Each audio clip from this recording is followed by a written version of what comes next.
I'm so grateful to the RAHS for letting me speak today. I was kind of hoping it was going to be a live event at this time of year, but no such luck. Although I am glad that it is pouring down with rain, and I hope it is there too, because it means that rather than everyone being out enjoying their freedoms, you might all be snuggled up next to the fire listening to me. So anyway, I would like to acknowledge the traditional owners of the land where I'm speaking, which is in the Blue Mountains. And that's the lands of the Gundungurra and Darug people. I'd also like to acknowledge the traditional owners of the lands where Annie Locke worked, which stretched across Australia. Pay my respects to elders past and present and emerging, and to any Aboriginal people who might be present.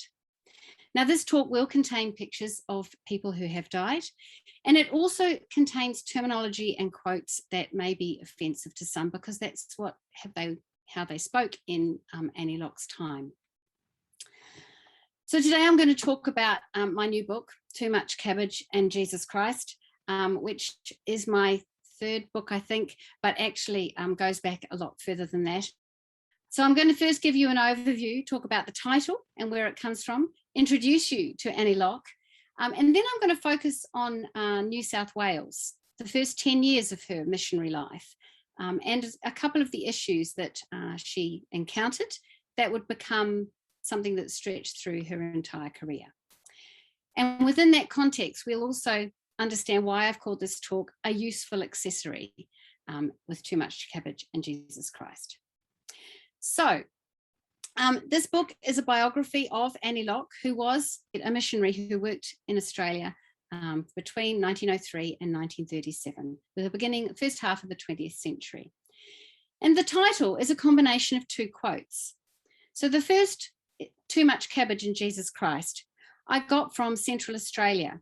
Annie Locke was up there in about 1927. And at the same time as that, a woman called Doreen Bond was driving up with part of Bond's Motor Tours, which were a new company that were doing tourism trips up through the Northern Territory. And Doreen Bond stopped at the Tennant Creek telegraph station, and she talked to the telegraph worker there. And he said that an Aboriginal man had recently come to look for work, and he had come from Annie Locke's mission camp, which was just a bit further down the way. And this telegraph guy said, well, look, I'm sorry, there's no work here, but why don't you just go back to the mission camp? Oh, no, he said. Like, I'm not going back there. There's too much Jesus Christ and cabbage. And I thought, it's a wonderful evocation of what Annie Locke's mission might well have been like for many people. Boring food and a bit too much religion. Now, that's not how everyone saw her. Some people were very grateful for what she was providing. But to me, there is a bit too much cabbage and Jesus Christ about Annie Locke sometimes. The second half of the title, Australia's Mission Girl, Annie Locke, is also a quote. And it comes from one of the headlines that Annie Locke inspired. And she inspired quite a few headlines in her life, particularly when she was in Central Australia. Now, most of them depict her as a kind of motherly figure. They make her sound like she is a good fellow missus. Her work is defended. And this photograph here shows her with Dolly Cummings standing next to her and Betsy Forster. And these were two children that she had looked after for about 4 years in Central Australia. And she hit the headlines in Northern Territory when she became involved in a struggle, a kind of battle for them with a local policeman who wanted to take them away and put them in a home. And that's where she is depicted as this kind of mother tiger fighting for her young. And we might question whether they were her young or not, but she was kind of the better of two options at this point. Anyway, just after she's been depicted as this motherly figure, all of a sudden, 2 months later, we get another headline. Mission girl who'd be happy to marry a black got splashed over many papers in Australia. And this is where they depicted Annie Locke as this sort of ingenue running around the Northern Territory looking for an Aboriginal man to marry. And it apparently came from something she was supposed to have said to somebody. In fact, quite the opposite was true. Annie Locke, like many of the white people of her time, had a very strong sense of her own superiority over Aboriginal people, and she would never consider marrying an Aboriginal man. ironically, at the time, there were a number of white women who were married to Aboriginal men who completely flew under the radar. But this is just one of the ways in which the newspapers sort of depicted Annie Locke. And I always think it's kind of funny that here's a woman of sort of 55 going on 60, and she's being depicted as a mission girl. So who was this mission girl, or this good fella Mrs.? Annie Locke was born in 1876. She was a farm girl from South Australia. She was born in Rhynie, which is in the Gilbert Valley. She was one of 14 children. She was in about the middle. And here she is with some of her siblings in the late 1890s. This is also about the time when she was sitting at her sewing machine, because she was a dressmaker by trade, and she got a call to be a missionary, she said. Interestingly, she said that it wasn't, I don't think it was necessarily something that she wanted to do for Aboriginal people. And later on, she wrote that at one time, I thought Aboriginal people weren't worth saving. So when she got called to be a missionary, and she went to study at a missionary college in Adelaide at the beginning of the 20th century, she was probably, I think, expecting to go overseas, because most of her colleagues at that college went to China or India or the Pacific Islands, somewhere sort of exotic. So that means that she probably thought she was going to be sent overseas, but she wasn't. Instead, she got sent to New South Wales, not very far and not very exotic, to work with Aboriginal people. Now, the mission she went to work for was at that time called the New South Wales Aborigines Mission Society. It went through a number of name changes, and it only closed last year. And the name I'm going to refer to it as is one that was called for a lot of its lifetime, and that was the United Aborigines Mission, or the UAM. It was established in the 1890s in New South Wales, and it entered something of a kind of vacuum as far as missionary societies among Aboriginal people were concerned, because while there had been church-based missions in New South Wales, by the 1890s they mostly had closed. Aboriginal people in New South Wales had suffered from disease, massacre, dispossession. Most missionary societies by this time sent their missionaries overseas, and so homegrown Aboriginal missions to Aboriginal people were kind of rare. Now, the New South Wales Aborigines Mission grew out of the Christian Endeavour movement. Now, this is an international movement. It was sort of a Christian youth movement that started in the US, and it focused on keeping young people as part of the church fold after the end of Sunday school. So it was focusing on supporting missionaries, doing Christian outreach, evangelism, and a sort of a young people's Christian movement. And it was non-denominational, as was the New South Wales Aborigines Mission. So they were non-denominational, which means that not entirely non-denominational. There were no Catholics. We're talking about the sort of happy-clappy end of the Protestant spectrum. So this was perfect for Annie Locke, because she'd been brought up as a Wesleyan Methodist. And we know that because not only do we have her family members corroborating this, but also whenever Annie Locke filled in forms for the children in her care, they were always denoted as Wesleyan or Methodist. She kind of co-opted them regardless of what they thought. So the United Aborigines Mission was very new and very small. By 1905, there was just a handful of missionaries. And the interesting thing is that they were a faith mission. Now, being a faith mission means that you rely on God for everything. So the missionaries received no stipend, no money at all. They didn't receive, and they weren't allowed to actively ask directly for donations. They had to rely on prayer. So you prayed to God for what you wanted. Now, Annie Locke, like her colleagues, quickly developed the very entrepreneurial move of writing to her supporters and inviting them to join her in prayer for very specific needs. So, for example, she would write to a supporter in South Australia saying, "Dear Mrs. Cook, I have found a horse and buggy and I really need a horse and buggy, but the man won't sell them to me until I give him £12. Please join me in prayer for the £12 that I need." And this often meant that God then provided the £12. So it was a moderately efficient way of providing funds. This photograph of the missionaries is an interesting one. It was used by Ernest Telfer in his book about the mission, and he described it as happy moments after all night at prayer. And it's a very unusual photograph for 1905 because this was still the time when people tended to stand still and serious and look at the photo. No smiles, no movement, nothing. And there is a photograph existing that's like this one, but it's obviously the formal portrait. This one seems to have been snapped just before or just afterwards and catches the missionaries unawares when they're all laughing about something. What I like particularly is the young man at one side who's looking down actually, eventually, a couple of years later, got married to the woman next to Annie Locke in the black dress, who's sort of got her chin in her hand and is looking up at him. And I sort of think that's a very speaking look.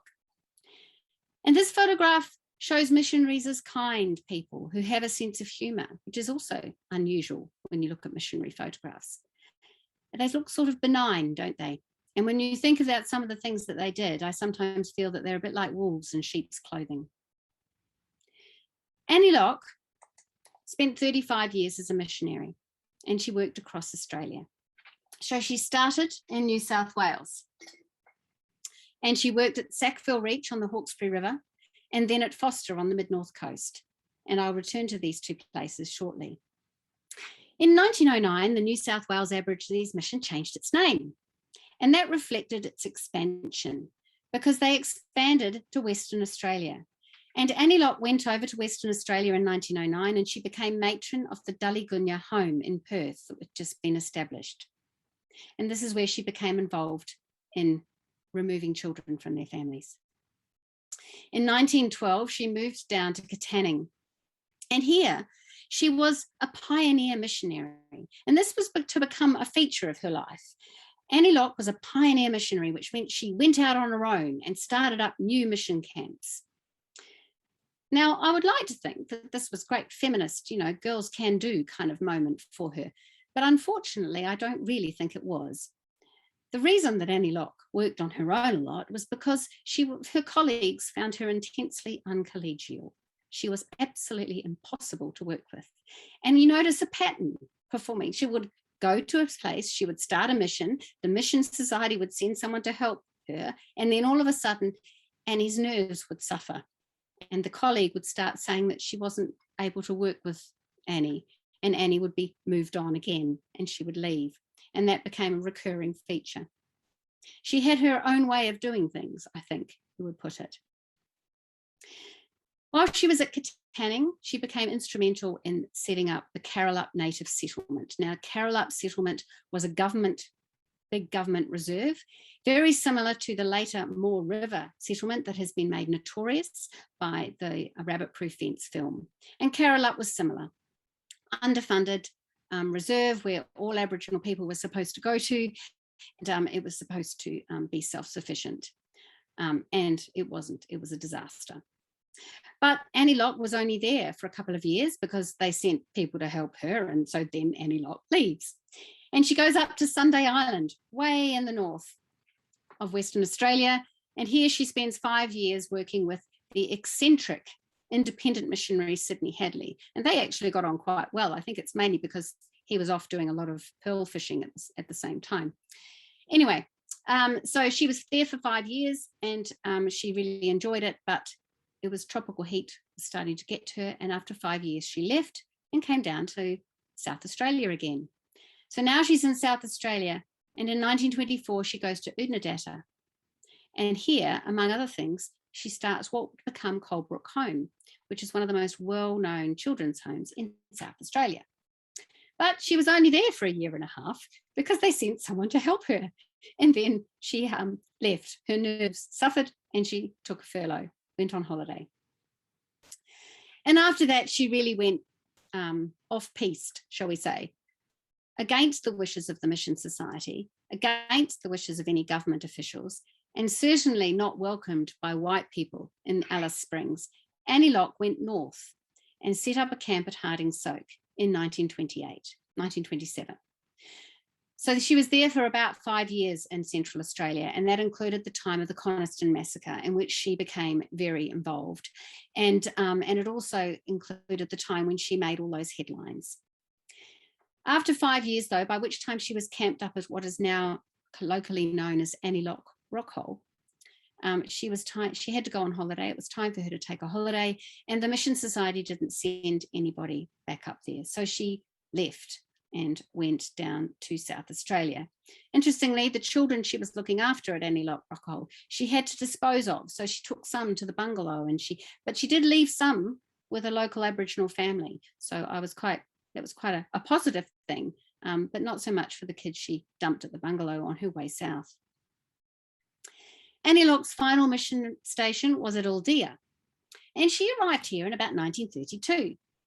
And as well as the Fettlers and their families, there was another white woman sitting there at Aldea Soak, looking at Aboriginal people and studying Aboriginal people, and that was Daisy Bates.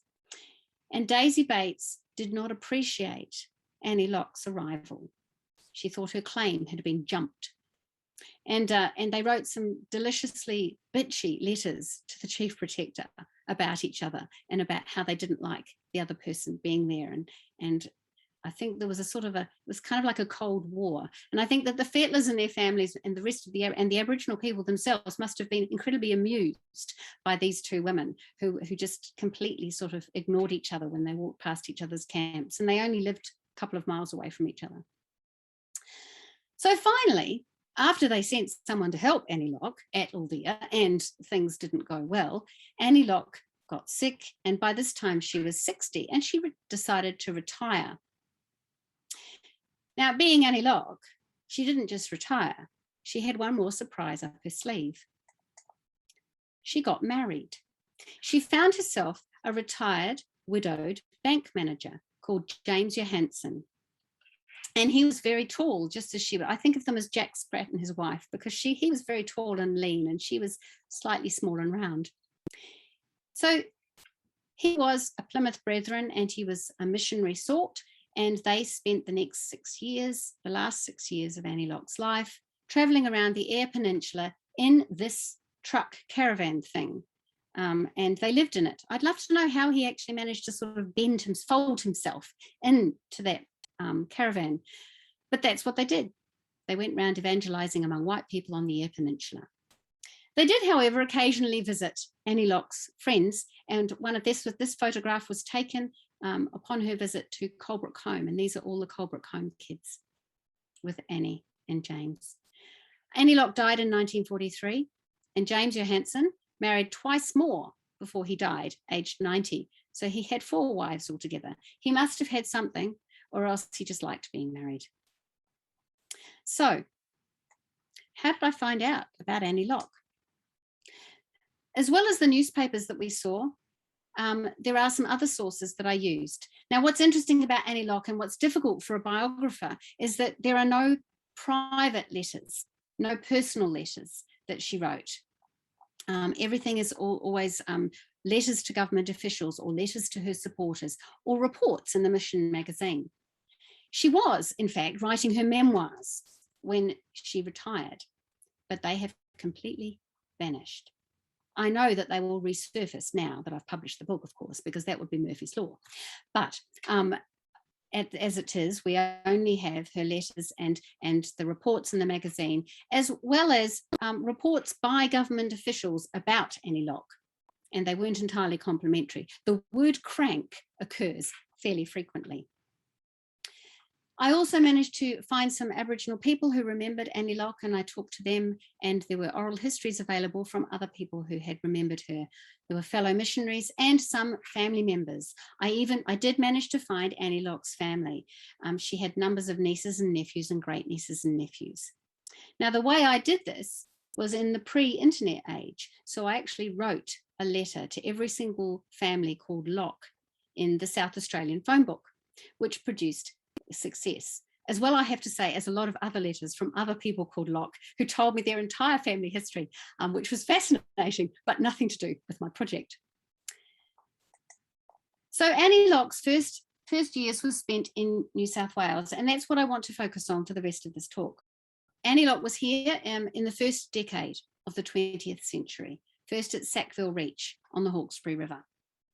Now, New South Wales, as I've said, had few missions left. There had been over 100 years of colonisation, but Aboriginal people were fairly resilient. In 1883, an Aborigines Protection Board had been established, and that was designed to look after some reserves which were created.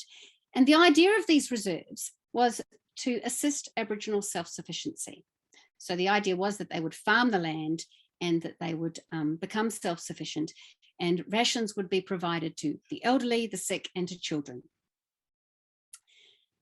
Of course, the reserves weren't necessarily on the best land, but when they were first established, as Heather Goodall has said, they were in fact a sort of positive thing, because it was some sort of recognition that Aboriginal people needed land to live on. Unfortunately, by the first decade of the 20th century, you had an increasing population of Aboriginal people trying to fit onto the same parcels of land. Not only that, there was increasingly draconian protective legislation so that self-sufficiency became less possible. And, critical of course, these reserves could be rescinded if white people objected. And that could be because they objected to Aboriginal people being in the vicinity, or it could be because they wanted the land for themselves. Now, it's important to note that Annie's time in New South Wales predated the Aborigines Protection Act of 1909, which really did entrench protection policies and meant that life became much more circumscribed for Aboriginal people, and the reserves became places of horror rather than places of protection. So the Sackville Reach Reserve was established in 1889, and it was before any missionaries had ever shown any interest in Sackville Reach. And the local Aboriginal community, which was the Darkinjung people, were a strong community in many ways. There were several interconnected local families. They played in the local cricket team, they worked on the local vineyards and farms, they had subsistence agriculture on the Sackville Reach Reserve, and they also intermarried with the local white population. So things were pretty good. And this, I have to say, this is the area that's been written about by Jack Brooke and Jim Cohen, and most recently Grace Karskens, but this is also the secret river of Kate Grenville's books as well. In 1895, the Sackville Reach Reserve was threatened. A white man suggested that it should be changed, that the Aboriginal people should be moved to another spot. Now, I haven't been able to figure out whether this guy actually thought that he was moving them to better agricultural land and that was a good thing, and so he was doing it sort of as a positive thing, or whether he just wanted to move them for some nefarious purpose of his own.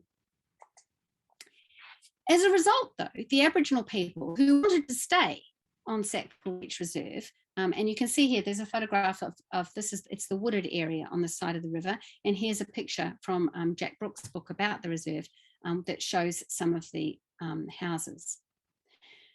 So what the Aboriginal people did in order to avoid being moved, one of the things they thought was how are we going to show that we really want to stay here, that we are an established community and that we are respectable and we're assimilating, if you like.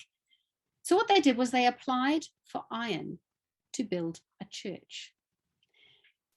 So I wonder whether this is possibly because they were a Christian community, because there were some people from this community who would travel down to La Perouse, which was the headquarters of the UAN at the time, and they would move between the two communities. So there were certainly Aboriginal Christians who lived at Sackville Reach.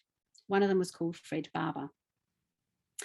But I also think that this could possibly have been a strategic move. They're wanting to establish themselves firmly, and they're wanting to establish themselves in a way that will appeal to the Aborigines Protection Board and local authorities. So they applied for the iron to build the church, at which point the reserve that was gazetted and the other one, the idea of moving them was forgotten. Now, the church wasn't actually built and finished for another 4 years. And it was finished around about the time that the United Aborigines Mission actually sent a missionary here. And her name was Retta Dixon. She could only stay there part-time because they didn't have enough missionaries to go around. But she was welcomed with great sort of ceremony in 1899 as by the Aboriginal Leaf Band, and the local paper described the Sackville Reach village as a model Aboriginal village because they were all performing like white people. Now, Sackville was a bit of a revolving door as far as missionaries was concerned. Retta Dixon was followed quickly by Maud Aldry, and then Annie Locke arrived in about 1904. And I wonder if this was perhaps a bit of a training ground for missionaries, because Sackville Reach was sort of close enough to the city that they could keep an eye on people. But at the same time, it was far enough away, and it was a place where Aborigines could learn how to run a mission or how to engage a local Aboriginal community.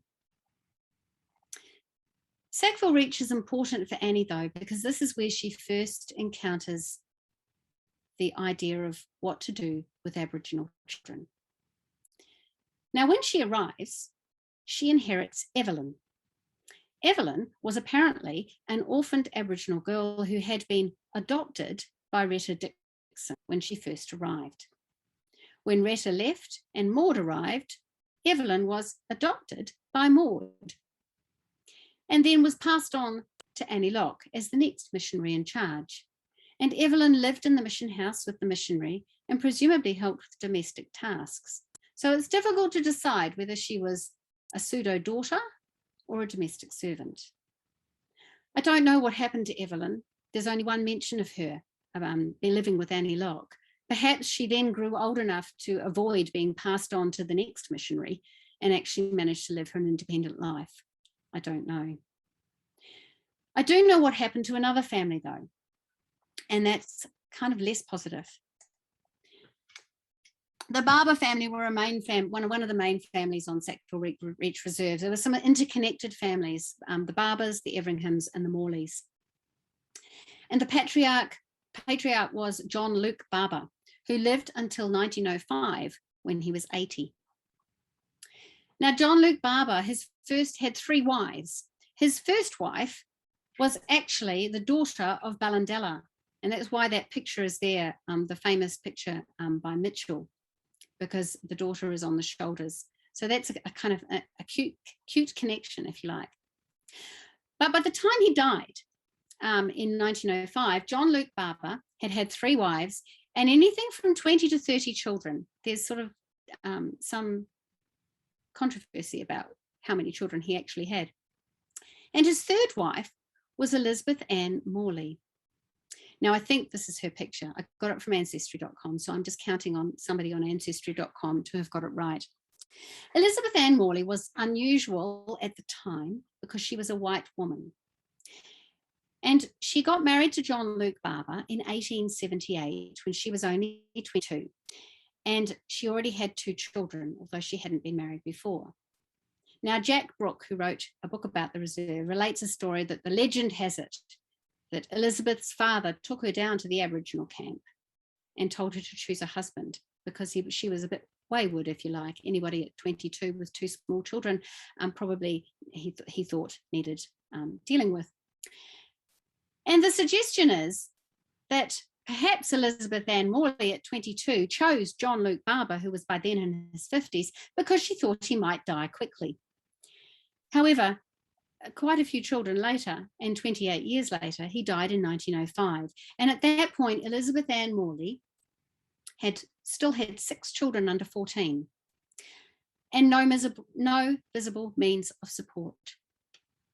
And the Missionary magazine wrote that they had an entertainment at the reserve and it had raised £2 for the relief of the family. Unfortunately, that wasn't enough to save the family, because even though Elizabeth Ann Morley had older children, as well as a very extended family on the reserve, who would have been well capable, one would have thought, of assisting her with the children, the records in the state records show that 6 of the children were taken away and put into foster care. And they were taken away under the auspices of the State Children's Relief Act. So they were supposed to be neglected children. My interest in this is, what did Annie think of all of this? Did she think this was a good idea? And it seems to me that the Mission Society did, because they wrote in the Mission magazine that they had sympathy for the poor mother and the trial that she was going through. But as to the right or wrong of the case, we have nothing to say, they said. And they finished with this biblical sounding quote: all things work together for the good of those who love God.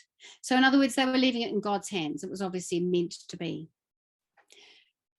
And this is interesting because this shows Annie Locke's attitude at this time. And this was something that would recur throughout her career. At times, she did feel that she was a better mother to Aboriginal children than at their mothers themselves.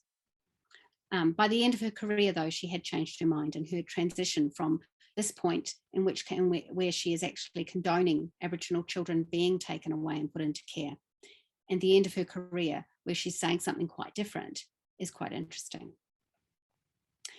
Shortly after this happened, Annie Locke was moved. She left Sackville Reach and she moved north to Forster. There was an Aboriginal mission already at Purfleet near Taree, and apparently the Forster people had been clamouring for a missionary of their own. And this is an example of where, once again, where I think a missionary was seen as a useful accessory, because a missionary contained a level of white, she represented a level of white power that meant that you could negotiate with white society as an intermediary. She was also possibly a form of protection to ensure that the Aboriginal Reserve stayed an Aboriginal Reserve. There was also some Christian people at Forster Reserve, and these were Warramai people, and it was an independent and resilient community. But also, it was a community that was under threat in a different way. When Annie first arrived, and I should say that I have shown the cycling from Purfleet to Forster, because on at least one occasion, the missionary at Purfleet got on her bicycle and cycled to visit Annie down at Forster, which as a non-cyclist, I feel is an impressive achievement. There's a picture here of Purfleet Mission and one of men fishing from the local website, which shows you something of what these mission reserves would have been like. And this is a map from the work from Maria Nugent and Dennis Byrne, which are on this area, which is a fantastic resource. And you can see that the Forster Aboriginal Reserve was right in the middle, but both close to the beaches. Now, when Annie Locke arrived in Forster, there was a great debate going on about education. And this is another theme that continues throughout Annie Locke's time as a missionary. Now, according to the law, public schools had to accept any child who was clean, clad, and courteous. And the policies of this have been explained in, I think it's Brian Fletcher's book on education in New South Wales, Aboriginal education in New South Wales. And the fact was that clean, clad, and courteous were not the only things that you had to be. In a lot of cases, you had to be white as well. Because while Aboriginal children were accepted at public schools, if even one white parent objected, then they were excluded. The situation was summed up quite nicely about 10 years later in Western Australia, where something similar was going on, where a local Aboriginal man said, "It's amazing," he said, "when white people in a community want to establish a school and they're petitioning the education department, they count all the Aboriginal children in as well. But the moment the school is up and running, they exclude them." And something similar was going on in Forster. The children had been excluded from the local school, and the local Aboriginal community wanted to establish a new school. And one of the first things that Annie Locke did was she filled in the application on behalf of 4 Aboriginal fathers who had children who needed a school. Now, not only, I'm assuming that in fact, these men may well have been literate, but if not, she was a useful person to use. But it was more than that. Perhaps these men had been at the meeting of the Purfleet Mission Society when the Inspector of Education had quite clearly stated that schools worked best in Aboriginal communities where there was a missionary present. So it was perfectly clear to Aboriginal people that the symbolic benefit of having Annie Locke on site as a missionary was going to make sure that they could get their school. What's interesting, of course, is that there is no way that they wanted Annie Locke to be the teacher of the school, and neither did the Mission Society, who actually specifically told her not to take the job. Whether this was because of her own lack of education or whether it was because they thought she was too busy, I'm not sure. Instead of which, the school got this kid straight out of high school himself, who turned out to be quite successful. So much so that the Inspector of Education the following year was saying things like, these kids are doing better than the local white kids at school. This idea of what to do about how to educate Aboriginal children and what was an appropriate education for Aboriginal children would be a theme that continued throughout Annie Locke's life, because there were times when she was the teacher as well, where she taught children to spell in her own inimitable way. At Aldea, for example, they were writing letters in the sand because she had no equipment. So they were drawing letters in the sand, and she taught them to write and that way. She also taught them rounders, which I think might have been much more fun, if not more useful. So Annie Locke, these are themes from New South Wales continued through Annie Locke's career.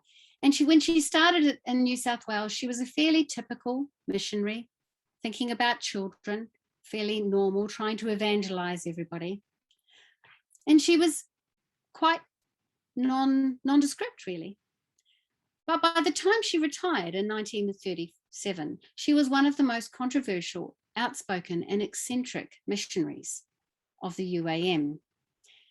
And she was what I would call a challenging woman for a biographer, as well as for her mission society, apparently. The obituary in the magazine for her talked about her name being so well known in concerned with missionary work. But they also said she rode roughshod over rules and regulations, always managing to come out on top. And you can sense there's a sense of frustration among the missionary society that she managed to do that. But for me, that in some ways was her saving grace, because some of the things she did and said are very difficult to swallow. She is a challenging woman for a historian because she is both deplorable and admirable in equal measure. I have to say that when I was putting this display together, I was thinking that if I had been doing a live talk with a big screen, there's no way I would have put this sized photograph on the slide, because it would have been deeply concerning to see Annie Locke 6 foot high. So this is my book, Too Much Cabbage and Jesus Christ. And it is available at local bookshops, and I would love for you to go into your local bookshop and ask them for it, because that way they will perhaps get more than one copy in and they could sell it. Alternatively, you can buy it online at Booktopia or straight from Wakefield Press, or you can get it from me, but I do have to charge you $10 postage because I don't get business rates postage. The advantage of buying it from me, of course, is you get a signed copy, which means it will be worth millions in years to come. And if you are in the Blue Mountains or in Sydney, I'm more than happy to meet up and do the deal live, because, of course, it's so exciting. We can actually meet up with people now. Thank you very much.